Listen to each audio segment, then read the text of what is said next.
Hello, everybody. Welcome to the Wine with Jimmy channel here on the world of YouTube.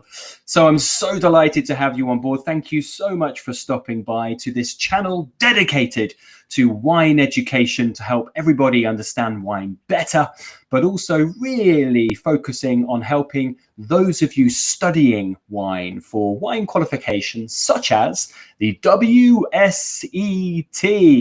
We are here to help.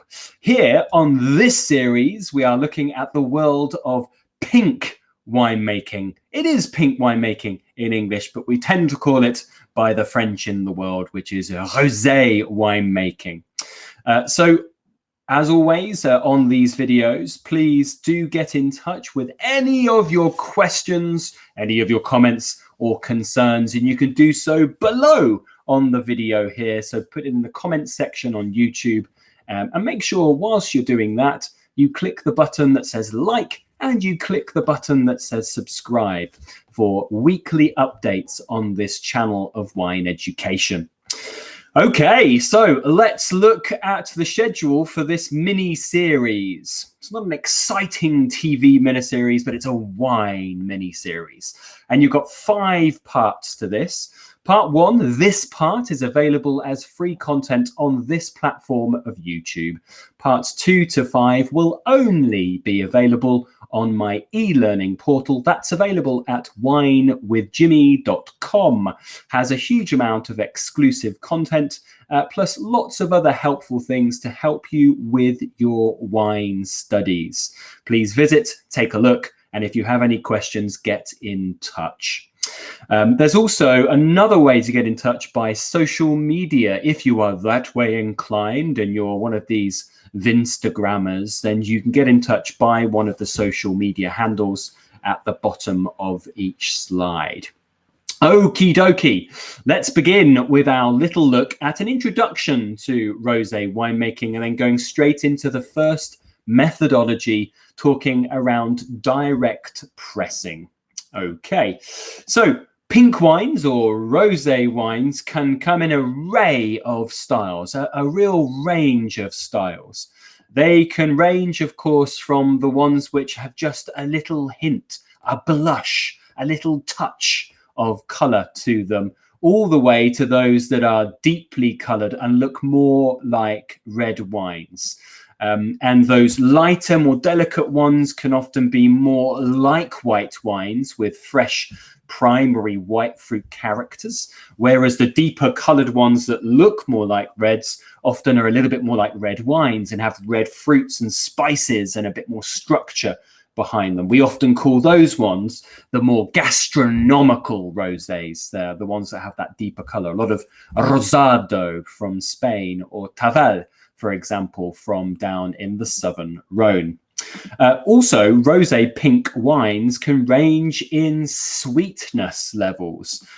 Many of them today are produced as a dry style, but we also all the way to medium sweets as well, and even some sweet expressions. Certainly when you look at the examples from places like California, such as white Zinfandel, and Rosé d'Anjou from the Loire Valley, the original white Zinfandel, the first to produce that kind of sweet sort of style.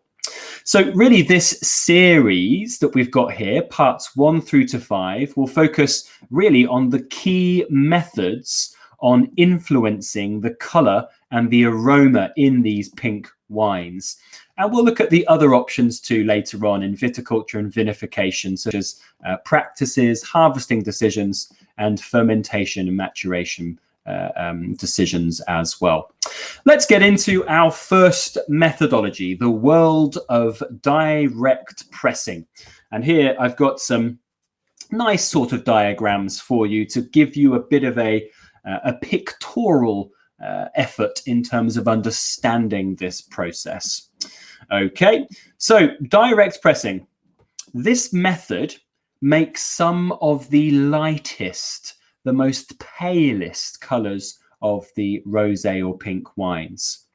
The grapes of a black grape variety are either whole bunch pressed, so they come in like this bunch on the left-hand side with stems intact, and they are placed into a pressing device, a pneumatic press, or they're destemmed, maybe crushed, and immediately pressed to minimize any maceration. So the color really comes from this initial contact with the skins, with the must at this pressing stage. So here you've got some nice black healthy grapes.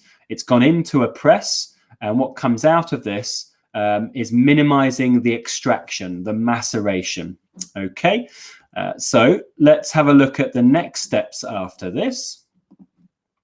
So the mention here is that we typically use pneumatic presses for this process, and they'll often have to be quite well monitored and maintained in order to create the right kind of environment to get these delicate and quite fresh style rosés.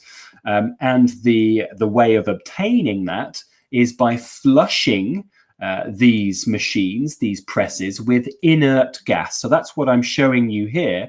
This is being put into it. So before this all happens, and even during the process, inert gas will be used. And that's to avoid oxidation and oxidation of the aromas and flavors and the browning of the delicate juice that we have, the delicate must. So to avoid that browning.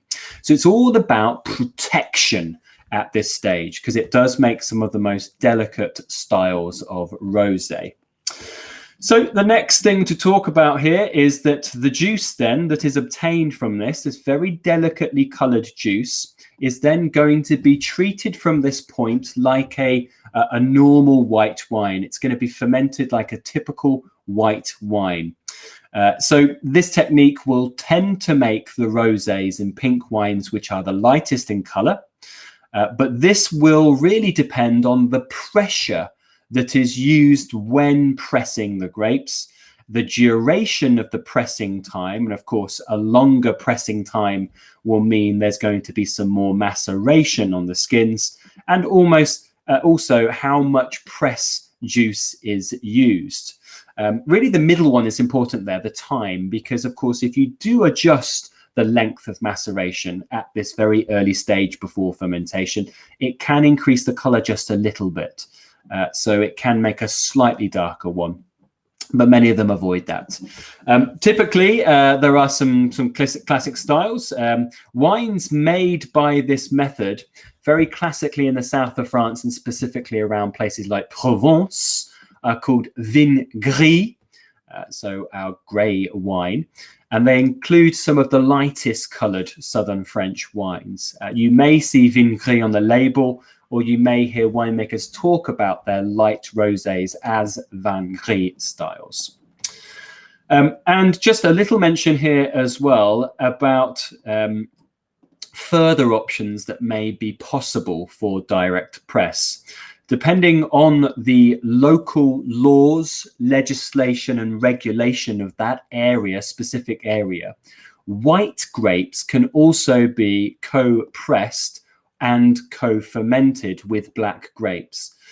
This will help with more aromatic capability, with more acidity, and also, of course, help achieve a paler color. So here on the left-hand side, I've just got a press there again. So at the pressing stage, we can have black grapes included with some white grapes. And at the fermentation stage, there could be black grapes and white grapes. So it's co-pressing and or co-fermenting. So in the south of France, you may find rosés that have small percentages of vermentino in it, or sometimes locally called rolle, R-O-L-L-E. That's a synonym for vermentino. Sometimes that's used at around 5 or 10%. Plus a number of other grape varieties could be used in small amounts as well to pale out the color, to add acidity and often a different aromatic capability. Okay, so there we are in terms of your rosé winemaking for the first style. This is the direct pressing, very, very classic in places like Provence. So labels such as Côte de Provence in places like Aix-en-Provence and all of the sub-regions down in the south of that area as well, plus areas like Languedoc and Roussillon as well. Great, so I hope you've enjoyed this video. Remember, this is only the first part of 5 parts on pink wine production. So if you are interested in looking at parts 2 through to 5, you will need to go and sign up to my e-learning portal available at www.winewithjimmy.com. As always, as I said at the beginning, and I'll say right now, if you have any comments, questions or concerns, pop them in the comments section below. You can click on like and subscribe as well, because that would be a very nice thing to do. Also, if you do find yourself in the nation of England, I know that's slightly more difficult, certainly because the English people have made a decision around Brexit and it's a little bit more challenging these days. But if you do find yourself in London, then come and look us up. Please get in touch and you can come and see us at one of my wine schools or my wine bar. Come and see us for a class, a glass or a bottle. I've been Jimmy Smith of Wine with Jimmy. Ciao for now. Goodbye.